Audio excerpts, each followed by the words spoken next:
but average of power dissipation is not zero. तो alternating current की strength को जानने के लिए या ये जानने के लिए कि इसकी मदद से हम कितनी एनर्जी या कितनी पावर हासिल कर सकते हैं, उसके लिए हम डिस्क्राइब करते हैं root mean square value of voltage या करंट। पहले मैं बात कर लेता हूं root mean square value of alternating voltage की। करंट का फॉर्मूला भी सेम ऐसा ही होगा। देखें, सबसे पहले आपको वोल्टेज और टाइम का ग्राफ नजर आ रहा है। जैसे पहले था, वोल्टेज और टाइम का साइनोसॉइडल कर्व आपको नजर आ रही है। रूट मीन स्क्वायर वैल्यू निकालने के लिए 3 स्टेप्स हैं, आपने उनको फॉलो करना है। देखिए, सबसे पहला वर्ड है रूट, फिर मीन, फिर स्क्वायर। आपने इसकी उल्टी नंबरिंग कर लेनी है। स्क्वायर पे नंबर 1, मीन पे नंबर 2 और रूट पे नंबर 3। सबसे पहले हम स्क्वायर करेंगे, फिर मीन लेंगे, फिर रूट लेंगे। देखिए, अगर मैं इसी ग्राफ का स्क्वायर करूं जो वोल्टेज और टाइम के दरमियान आपको नजर आ रहा है, तो देखें क्रस्ट तो ऊपर ही रहेगा, नो डाउट। क्रस्ट जो है उसका स्क्वायर वाला ग्राफ काफी हाइट पे चला जाएगा, लेकिन इसका जो ट्रफ है वो भी क्रस्ट में कन्वर्ट हो जाएगा, वो भी ऊपर आ जाएगा। यानी दोनों क्रस्ट या ट्रफ एक्स एक्सिस से ऊपर आ जाएंगे, क्योंकि नेगेटिव वैल्यूज का स्क्वायर भी पॉजिटिव होता है।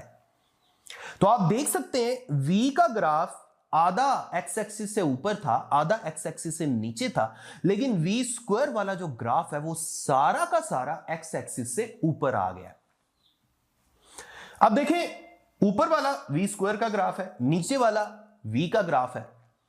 V के ग्राफ में पीक वैल्यू थी V नॉट, लेकिन V स्क्वायर के ग्राफ में पीक वैल्यू क्या होगी? V नॉट का स्क्वायर। अब V स्क्वायर वाले ग्राफ में आपको 2 वैल्यूज तो बड़ी आसानी से पता चल सकती हैं, एक स्टार्टिंग वैल्यू और एक पीक वैल्यू। स्टार्टिंग वैल्यू क्या है? 0, और पीक वैल्यू क्या है? V naught square.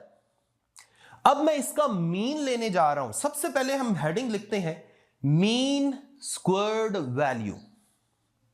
कैसे? देखिए, स्क्वायर्ड वैल्यू में 2 वैल्यूज आप जानते हैं, इनिशियल और पीक वैल्यू। तो मीन लेने का क्या तरीका है? जितनी वैल्यूज आपके पास है उन सबको ऐड करें, टोटल तादाद से डिवाइड कर दें। मैं इन दोनों को ऐड करता हूं, 0 + V naught square divided by 2।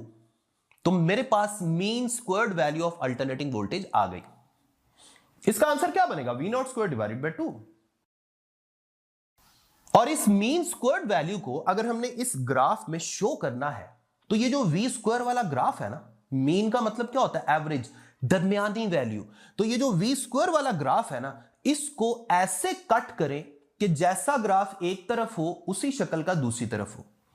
यानी इस ग्राफ को एक हॉरिजॉन्टल लाइन से बिल्कुल मिडल से कट कर देंगे। ये जो आपको स्ट्रेट लाइन नजर आ रही है ना, इस लाइन के किसी भी पॉइंट पे एक्स एक्सिस से जो डिस्टेंस है, that distance is called mean squared value of alternating voltage, जो आपको फॉर्मूला की शक्ल में भी नजर आ रही है, V naught square divided by 2। अब आखिरी स्टेप रह गया है रूट लेना। देखिए, रूट हम क्यों लेंगे? हमें तो सिंगल पावर वाली वैल्यू चाहिए थी, लेकिन यहां तो डबल पावर हो गई है, तो इसको दोबारा 1 करने के लिए हम स्क्वायर रूट लेंगे। टेकिंग स्क्वायर रूट, जब आप स्क्वायर रूट लेंगे तो आपके पास जो आंसर आएगा that would be root mean square value of alternating voltage, और उसे हम Vrms से जाहिर करेंगे और राइट हैंड साइड पे स्क्वायर रूट ले लें। V नॉट स्क्वायर जो है ये स्क्वायर रूट से बाहर आएगा तो V नॉट रह जाएगा, और नीचे 2 स्क्वायर रूट वैसे का वैसा रह जाएगा। और नीचे वाले 2 स्क्वायर रूट की वैल्यू अगर हम रखें तो यहां पे 1.41 आ जाएगा, और 1 डिवाइडेड बाय 1.41 किसके इक्वल होता है? 0.707। सो हम कह सकते हैं Vrms is equal to V naught divided by 2 square root, या Vrms is equal to V naught divided by 1.41, या Vrms is equal to 0.707 V naught. अब आप गौर करें, V नॉट की वैल्यू को, यानी peak value of alternating voltage को अब 1 से छोटी वैल्यू यानी 0.707 से मल्टीप्लाई कर रहे हैं, तो आंसर कैसा आएगा? आंसर V नॉट से छोटा आएगा। सो हम कह सकते हैं Vrms is less than V not. तो 2 बातें हुई हैं। Vrms की अब आपको एक कांस्टेंट वैल्यू पता चल गई है, जिसकी मदद से आप अल्टरनेटिंग वोल्टेज या अल्टरनेटिंग करंट के बारे में एक आइडिया ले सकते हैं कि इसकी मदद से हम कितनी पावर हासिल कर सकते हैं। और दूसरा आपको क्या पता चला कि Vrms V0 से थोड़ा नीचे होगी। तो ग्राफ में अगर हम Vrms की हॉरिजॉन्टल स्ट्रेट लाइन ड्रॉ करना चाहें तो हम क्या करेंगे, हम V0 से थोड़ा नीचे हॉरिजॉन्टल लाइन लगाएंगे। अब इसका एक्स एक्सिस से जो डिस्टेंस है ये हमें Vrms की कांस्टेंट वैल्यू बता रहा है। अल्टरनेटिंग वोल्टेज या अल्टरनेटिंग करंट को जब मेजर करना होता है ना, तो फिर स्पेसिफिकली ऐसे एमीटर या ऐसे वोल्ट मीटर यूज किए जाते हैं जो आरएमएस वैल्यू मेजर कर सके। अगर आप इंस्टेंटेनियस वैल्यू मेजर करेंगे तो उसका नुकसान क्या होगा, कभी आपको जीरो नजर आएगा, फिर पॉजिटिव वैल्यूज बढ़ते बढ़ते पॉजिटिव मैक्सिमम, फिर जीरो, फिर नेगेटिव मैक्सिमम, तो आपको पता नहीं चलेगा कि इसका एग्जैक्ट वैल्यू इसकी क्या है।